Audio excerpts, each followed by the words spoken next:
I'm Ted Shoemaker.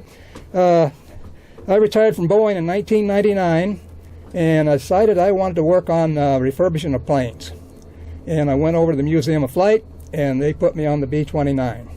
Dale Nicholson was the guy in charge, and he said, "Ted, I'd like you to put in new cables into the cockpit." Well, I'd never done that before, but I said, okay. That was my marching orders, and that's what I did. And I got with a guy named Tom Rowley, and the two of us, we started with the control column right here, hooking it up down below to wherever it went, through the pulleys and things, and we had to clean all those things, make sure they worked, and et cetera, et cetera. Then once we finished that one, we went over to the co-pilot and put the column in over there. And then we proceeded to hook up to all the other controls in the airplane. From here to the back in the back are all the engine controls and other controls back there. All of it went to back into the pressure wall. We hooked them up back there, put clamps on, and put a tag as to where it went. It took us probably about 3 or 4 years to do all that. Well, when I was a little kid, I built model airplanes, and when I always wanted to work for Boeing. But when I got out of college with a mechanical engineering degree, Boeing wasn't hiring, and I wound up at PACCAR for 24 years, and then finally came to Boeing and worked here on the B-1 bomber. And then when I finished 12 years there, retired from Boeing, came over here and worked on the B-29. I got started on it, and boy, I tell you, it really grabs a hold of you, and it's hard, dirty work. It takes forever. But you take it one pulley at a time, and you clean up that pulley, run the cable around it, and make sure it's right. And if the bracket is all done, it was all corroded, you built new ones. And you just went on from there, and you worked from here clear to the tail end of the airplane. Okay, one thing about this airplane that's impressive is the complexity of it. And it was driven entirely by control cables that went out to control surfaces, out to the engines, to various other pumps and things that had to be activated. And everything controlled by a cable. And all those cables came into this cockpit, and a lot of them are buried underneath the floor. What impresses me about the B-29 is the complexity of the thing. I cannot believe that those Boeing engineers in that period of time during World War II were able to make this airplane, which is a big advancement over the B-17, which is Boeing's previous airplane. And it's just unbelievable if they did that.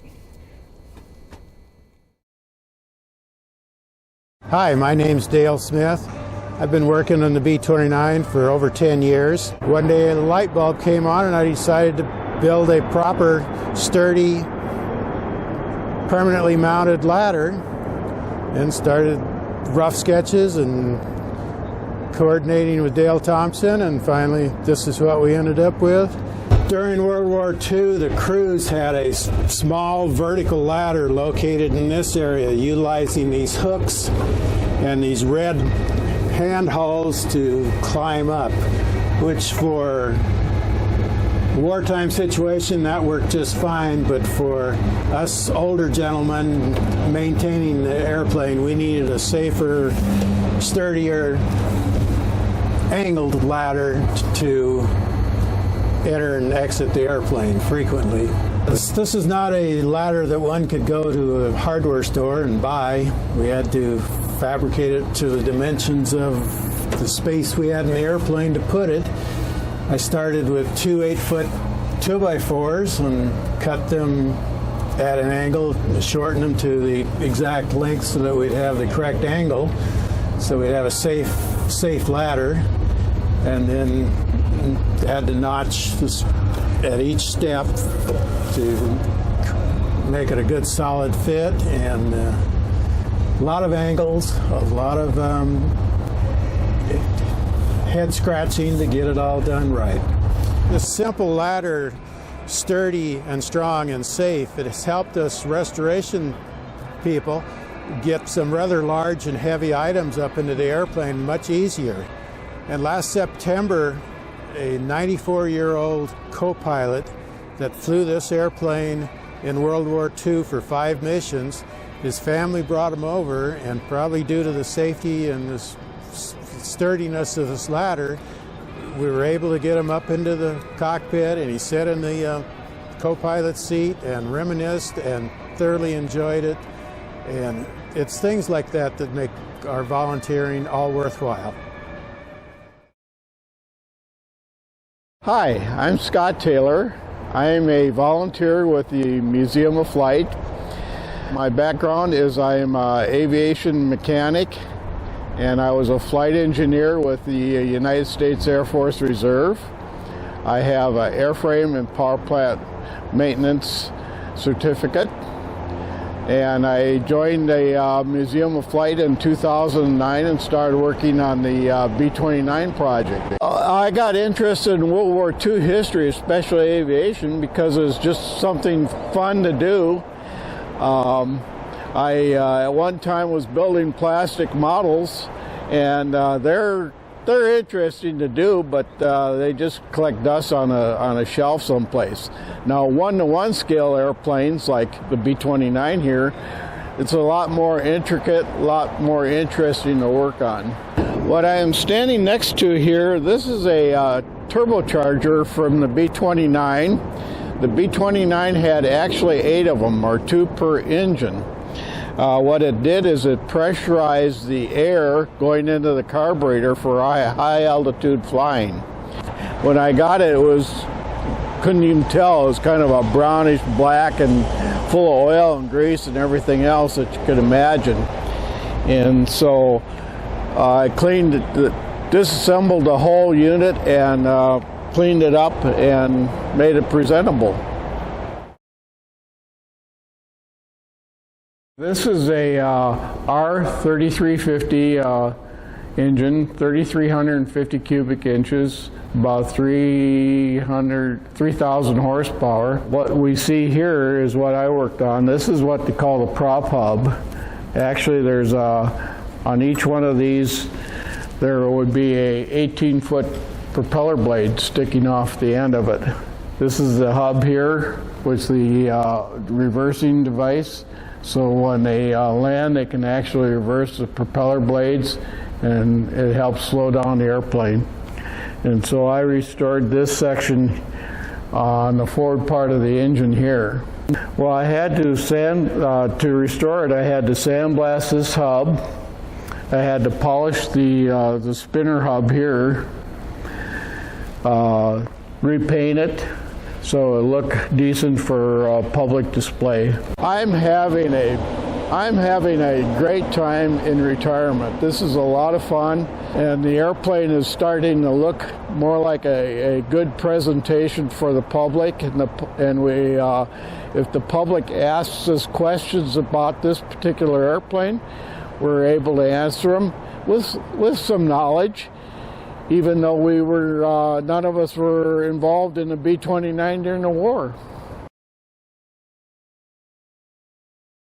My name is Dale Thompson.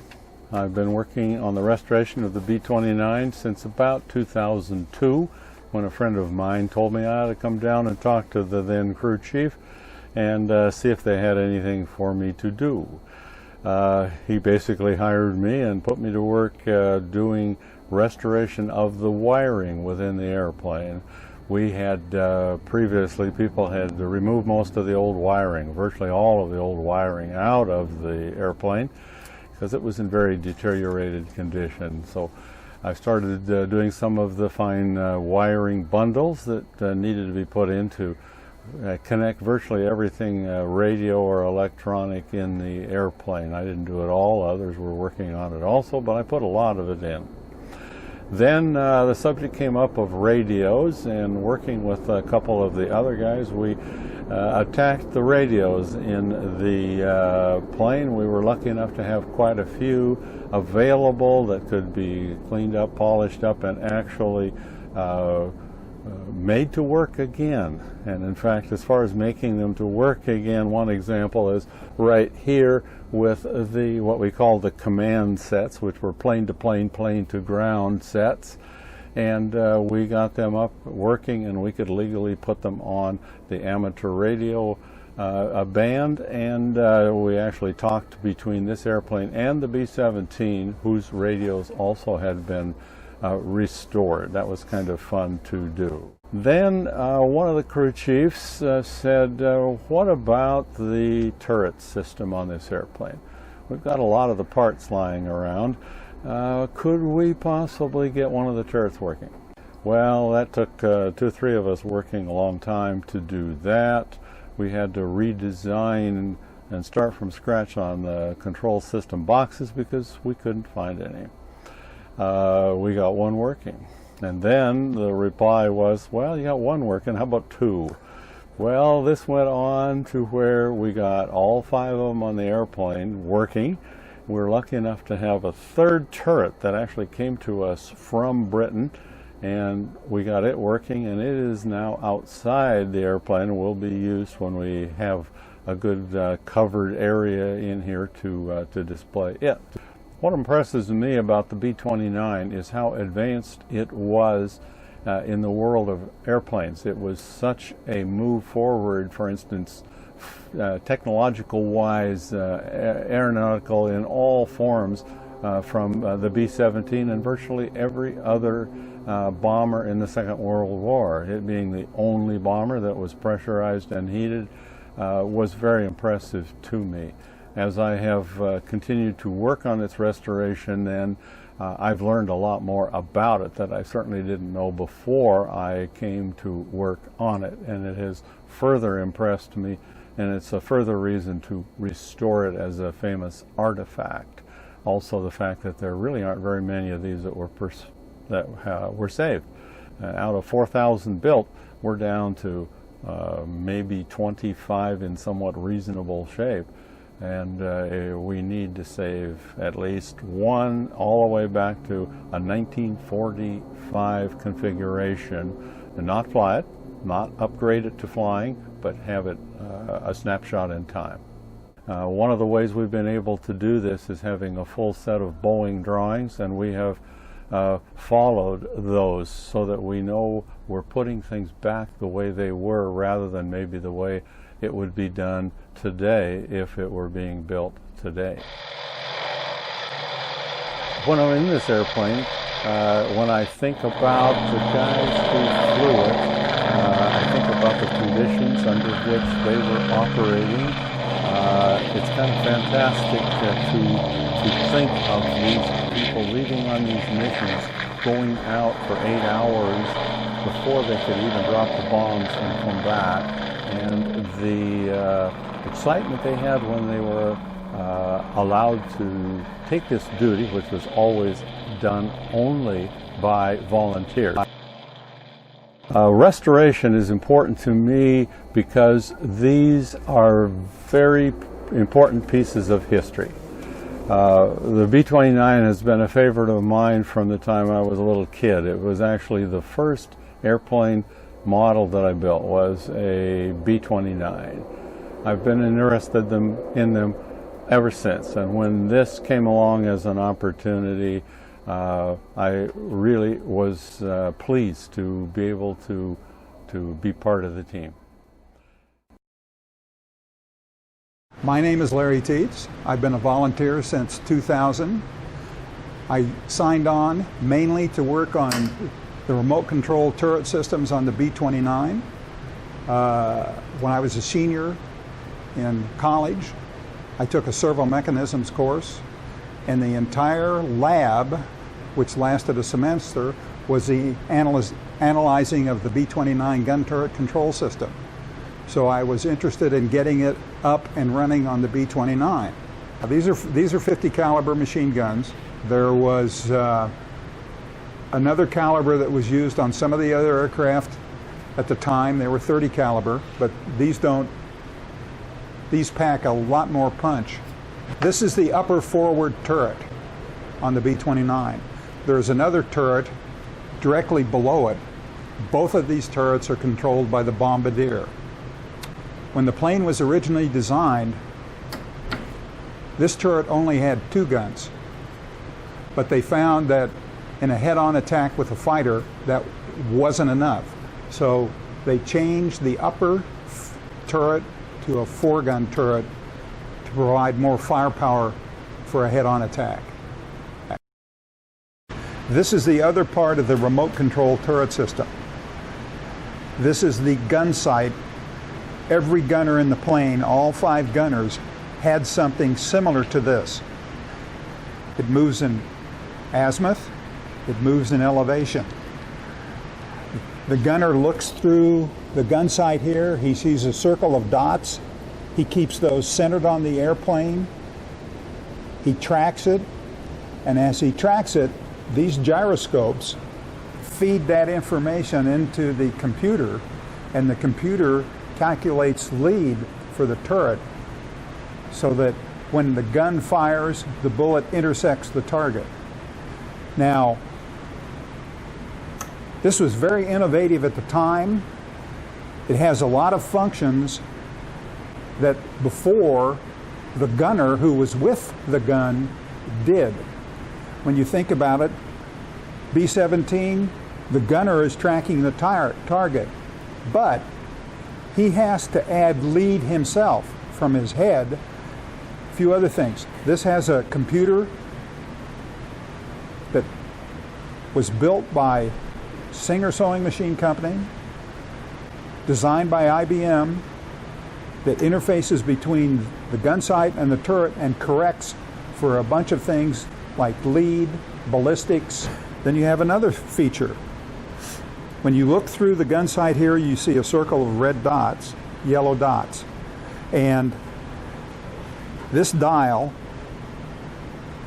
there's a dial at the top that has feet in it. This dial here, you turn that, it moves the feet around. That's supposed to be the wingspan of the incoming aircraft.